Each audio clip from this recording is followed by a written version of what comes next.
নমস্কাৰ আমাৰ টিভি অসমলৈ আপোনালোকক স্বাগতম জনাইছো। অসম নাগালেণ্ড সীমান্তৱৰ্তী এলেকাত পাদদেশীয় সমন্বয় মঞ্চৰ উদ্যোগত ত্ৰিবাৰ্ষিক অধিৱেশন আয়োজন কৰা হৈছে। আনবাৰৰ দৰেও পাদদেশীয় সমন্বয় মঞ্চৰ উদ্যোগত পাদদেশীয় ৰাষ্ট্ৰীয় নাট উৎসৱ 2025 উপলক্ষে সমন্বয় যাত্ৰা উলিওৱা হয়। এই সমন্বয় শোভাযাত্ৰাত নগা আৰু অসমীয়া মিলি শোভাযাত্ৰাত অংশগ্ৰহণ কৰে। পাদদেশীয় সমন্বয় মঞ্চৰ উদ্যোগত যি শোভাযাত্ৰা উলিওৱা হৈছিলে তাত জনায় যে নগা আৰু অসমীয়াৰ যি সম্প্ৰীতি এটা মৰম যাত্ৰা তেওঁলোকে গঢ়ি তুলিবৰ কাৰণে এই ধৰণেই অনুষ্ঠান ভাগ আয়োজন কৰি আহিছে।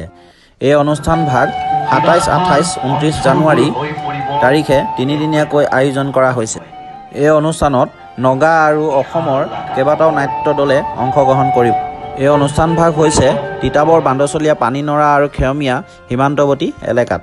পাদদেশীয় নাট উৎসৱ সমিতিয়ে জনায় যে আপোনালোকে উপস্থিত থাকি নাট উপভোগ কৰিবলৈ অনুৰোধ জনায়। এনেধৰণেই আজি তিতাবৰৰ চাৰিওদিশে শোভাযাত্ৰা উলিওৱা হয়।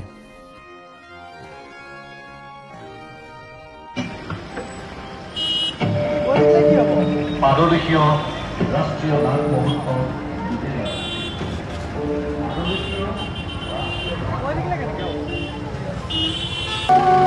শ্ৰদ্ধাৰে পাদদেশীয় নাট মহোৎসৱ